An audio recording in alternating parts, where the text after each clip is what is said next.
We know as a school district we can't do it alone, right? And that families are our kids' first teacher, and that families want to be engaged in their children's education. Many just don't know how. So I believe it's incumbent upon the district to find new and better ways to bring families into the conversation. We've really made a concerted effort to hear from our families what they need and want and how they want to engage, and it's an ongoing effort.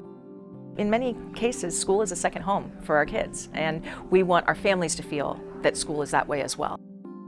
Communications is so closely tied to a superintendent's success and their ability to execute on the goals and plans that they have. When we have surveyed our staff and families, roughly 80% consistently say they know of the goals in the strategic plan and they support the goals in the strategic plan. There isn't anybody that doesn't think that getting 95% or better of our kids to graduate isn't a good idea. These are really concrete, straightforward goals that people can get behind.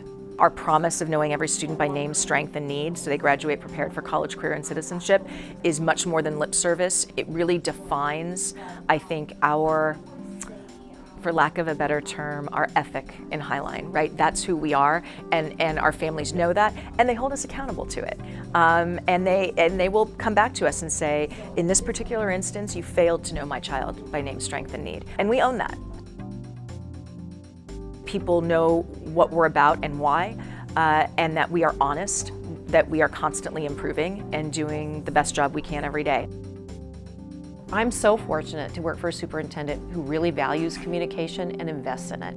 Since I've been an administrator, it's never even occurred to me not to have a communications director.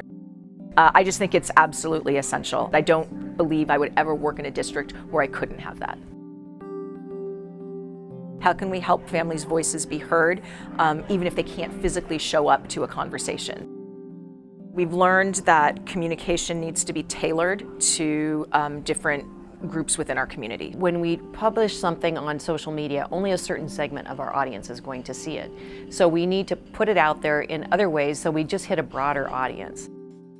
My staff uses the COPE strategy. Create once, publish everywhere. And so we take a video, a story, a set of talking points, and we develop different versions for different platforms.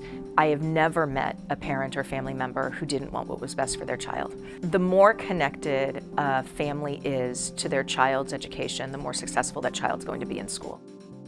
It's incumbent upon us as a system to help give them the tools and the information so they can advocate for their child. Invest in communications. It will move the needle for you.